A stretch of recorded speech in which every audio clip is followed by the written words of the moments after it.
አሰናይ ኳስ አስቶን ቪላ ሞርጋን ሮጀርስ ወረጎ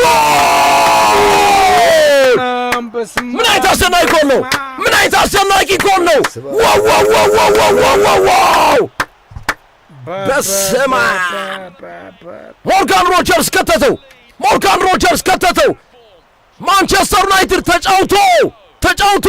ተጫውቶ አስቶን ቪላን አሸማቆ ግን ሞርጋን ሮጀርስ አገባው። ሞርጋን ሮጀርስ ማጌን በጆሮ ሹካ ነው። ይሄንን ኳስ ምንም ማድረግ አትችልም። ምን ያርገው? ማንም ምንም ማድረግ አይችልም። ምን አይነት አስደናቂ ኳስ ነው! ሳላሜንስ ራሱ ከስዬ ባይኑ ነው የሸኘው። ምን ያርገው? የት ይሄዳል? የት ያገኘዋል? ትልቁ ችግር በዚህ ልክ ለልጁ መፍቀዳቸው። እዛ ጋር ሲመጣ ተመልከት፣ 16-50 ነው ወደውጪ። ሌኒየሮ ነው እዚህ ጋር ጥፋተኛ። ተመልከት፣ ሌኒየሮ ነው ጥፋተኛ። አንድ የሚጠጋ የለም። ይሄንን ምን ያርገው ልጁ? ሌኒየሮ ነው ጥፋተኛው። ተመልከተው፣ ሰጠው ዳላይ ሰጠው። ለማሻሻል ተመልከተው፣ እግር ለማስጣል አልሞከረ ወይ እግሩን አልሰበሰበ። ምን አይነት አስደናቂ ጎል ነው ሞርጋን ሮጀርስ የከተተው! ይሄ ሁሉ አይቶ ተመቻችቶ እስኪመጣ አንድ ሄዶ ጫና የሚፈጥርበት ተጫዋች። አስቶን ቪላ ጎል አስቆጠረ። 1-0 መምራት ጀመረ። 1-0 መምራት ጀመረ። ዩሮ በተለይ ይህንን መከልከል ነበረበት ስፔስ። አንተ ምን አይነት ደጋፊው ደስታውን እየገለጸ ይገኛል በዚህ መልኩ። አንዳንዶች ደግሞ እንደዚህ እያጨበጨቡ ይገኛሉ። አንዳንዴ እኮ ደስታ እኮ እንዴት እንደምታጨበጭብ ግራ ነው የሚገባ። ወደ ታችም ወደ ላይም አታውቀውም። አዎ ሰው ተንጠራርቶ ያጨበጭባል እንዴ? አስቧል። አንድ ደጋፊ የሆነች ትልቅ ሴትዮ አይቻለሁ። አሁን ማንቸስተር ዩናይትድ ምላሽ ጎል አለ መስጠት ይኖር። 5 ደቂቃዎች ወደ ሶፊ መራቸዋለሁ። ሶፊ ወደ አንተ። አዎ በማንቸስተር ዩናይትድ ብዙም ጉዳት የማያስተናግደው ተጫዋች ነው ብሩኖ ፈርናንዴዝ። ጉዳት ያስተናገደውን በዚህ ሰዓት ያውን በአፍሪካ ዋንጫ ተጫዋች በተመናመኑበት ሰዓት ብሩኖ ፈርናንዴዝ ጉዳት አስተናግዶ ተቀይሮ ወጥቷል። በምትኩ ሊሳንድሮ ማርቲኔዝ ገብተዋል። አዎ ሜሰን ማውንት ወደ ኋላ የሚጫወት ይሆናል። ሜሰን ማውንት ከኡጋርቴ ጋር ወደ ኋላ የመመለስ ዕድሉ ሰፊ ይሆናል። ሊሳንድሮ ማርቲኔዝ ነው ግን በ6 ቁጥር ሚና ለመጫወት እየተዘጋጀ የሚገኘው። ኢያን ማትሰን አስቶን ቪላ ይህ ሁሉ ድል ተበሻሽቶለት ግን ማንቸስተር ዩናይትድ ነው ችግር ውስጥ ያለ የሚመስለው። አስቶን ቪላ ነው ማንቸስተር ዩናይትድ ተጫዋች የጎደለበት፣ ተጫዋቾች በአፍሪካ ዋንጫ የሌሉት፣ እንደዚሁም በተመሳሳይ ተጫዋቾች የተጎዱበት አይመስልም ማንቸስተር ዩናይትድ። ማርቲኔዝ ማቲያስ ኩኛ ወሰወሰው! what a goal! በረገደው ወሰወሰው። ማቲያስ ኩኛ ዘ ብራዚሊያን ምላሽ ሰጠ። አንበሳውን መለሰው። አንበሳው አስደንጋጭ ለማግዛት ሞከረ። ሁለተኛው ግን ማግዛት ይበቃል አለው። ማቲያስ ኩኛ አንበሳው እንዳያገሳ አደረገው። እዚህ ጋር ስተት በዚህ ሰዓት ላይ ለማቲካሽ የተሰጠው ኳስ ነው። ማቲካሽ ተሳሳተ። ዶር ኳስ ጣለው። ማቲያስ ኩኛ ቀጣው፣ ወሰወሰው። አንድ ኩል አንድ ኩል። ይህ ማንቸስተር ዩናይትድ ነው። እይታው ይገርም።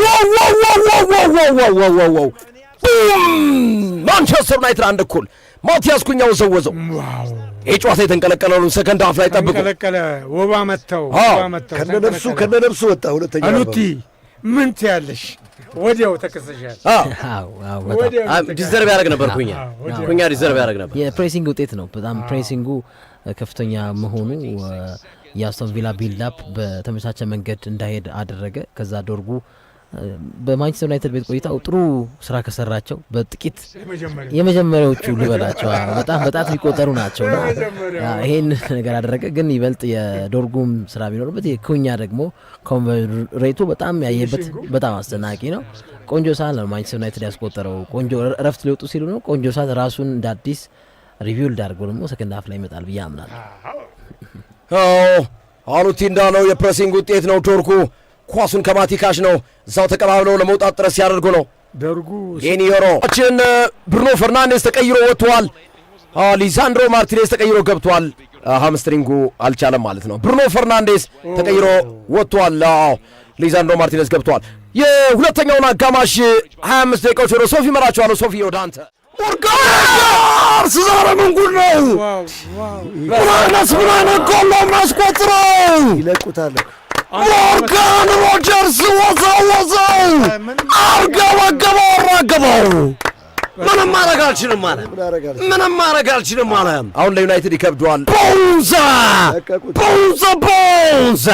ቦንዛ ሞርጋን ሮጀርስ ቦንዛ አስቶን ቪላ ቦናንዛ ኦናና የንግስና አክሊል ነው ያደረገለት። በኢማጂኔሽን በሀሳብ ደረጃ ወስዶ እንዲያደረገለት ሮጀርስ ሁለት አስደናቂ ቅጣት የግሩም ጎሎችን ማስቆጠር ቻለ። የመጀመሪያው ከሳጥን ውጭ ነበር። አሁን ሳጥን ውስጥ ቢሆንም ግን ድንቅ የሚባል አስደናቂ ጎል ነው ማስቆጠር የቻለው። ፖስቱን የሚያይበት መንገድ ከባድ ነው። አስደናቂ ተጫዋች ነው። አስደናቂ ኳስ ነው የላከው። ማንም ሊይዘው የማይችል ኳስ ጎል። አስቶን ቪላ 2-1 መምራት ጀመረ። ይቆለምመዋል። ሉክሾ አበደ ሉክሾ ሊንየሮ የሚባል ተጫዋች ግን እኔ ባይዘው ወይ መነካት አለ ውስጥ ለእግሩን ከሰደደ ለምን ቀድሞ አልወጣ? ሁለቱም ኳስ በሱ ስተት ምንም ጥያቄ የለውም። የዮሮ ስተት ነው። ተመልከተው ኳስ ሁለቱም አጠገቡ ሆኖ ይከተላል። ኡና ኤምሪ አወለቁ ጃኬታቸውን አውልቀው ወለወሉ። ምን አበዱ? አንተ አበዱ ምን ሆኖ ነው አበዱ? ኡና ኤምሪ ዘንድሮ መጥቶባቸዋል። አበዱ ማላቸውን አውልቀው ነው ማነው ጃኬታቸውን አለቀ። ማንቸስተር ዩናይትድ ተሸነፈ 2-1 በሆነ ውጤት ቪላ ፓርክ ላይ ማንቸስተር ዩናይትድ በአስቶን ቪላ ተሸንፈዋል። አስቶን ቪላ ኡናይ ኤምሪ አርሰናልንም ማንቸስተር ዩናይትድንም በተመሳሳይ በአንድ ጎል ልዩነት አሸንፈዋል።